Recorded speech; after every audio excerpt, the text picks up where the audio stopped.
Christ gave his life for us. So then we ought to give our lives for who? For others. Now, what is that reference again? Look at it. What is it? It's 1 John 3:16. Does that remind you of any other verse? John 3:16. Same guy wrote both. You know what the problem with relationships is today? People who know John 3:16 ignore 1 John 3:16.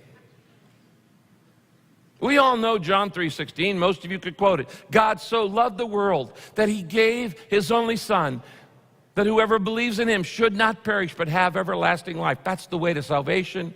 It's the way to have past forgiven, purpose for living, home in heaven. God says, I sent my son. That's how much I love you.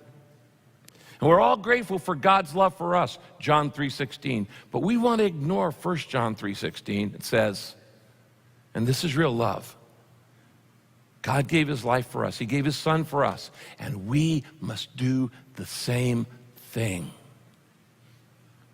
If we would do that, we would not have any relational problems. Because we wouldn't be thinking about ourselves. We'd be thinking about other people.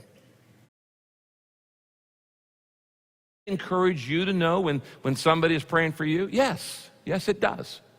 It encourages you. In fact, the thing that keeps me going is your prayers. And when people say, I'm praying for you, Pastor Rick, I take that serious because it's what I move on. It is that power that I move on. Paul says in verse 4, he says this, I always pray for you. Now, that's part of it, but notice the rest of the verse. And I make my request, when he's praying for you, he says, with a heart full of joy. Now, I want you to just a minute, think of somebody who irritates you. Don't look at them, just think of them. Okay? Maybe somebody you've got a strained relationship with, or they just kind of rub you the wrong way. I have two questions for you. Number one, do you pray for them? Okay, do you pray for it, or do you just complain and grumble and nag and nitpick? If you prayed more, you'd have a lot less to grumble, complain, nag, and nitpick about. So you can decide, does nagging work? No. Does prayer work? Yes. So why do you do more of the thing that doesn't work than does? Paul says, I pray for you, and you need to pray for the people in your life. But then he says, I pray for you, making requests with a heart full of joy. When you do you pray with joy? Now let me give you a little secret here. There are things in people's lives around you you'd like to change. You don't want to change yourself. You want them to change. If she would just do this, if she would just do that, if he would just do this.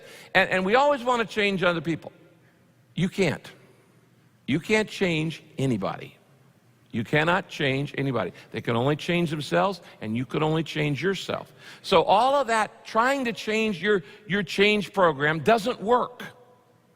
But you can pray, and God can change.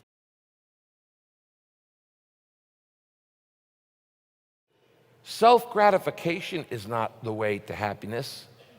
The way to happiness is self-sacrifice, not self-gratification. And Paul says, the reason I'm happy is because as long as I'm alive, I'm giving my life away to help others. Are you doing that? Or are you living for yourself? If you're living for yourself, I can tell you right now, you're not very happy. You aren't. Because happiness does not come from status.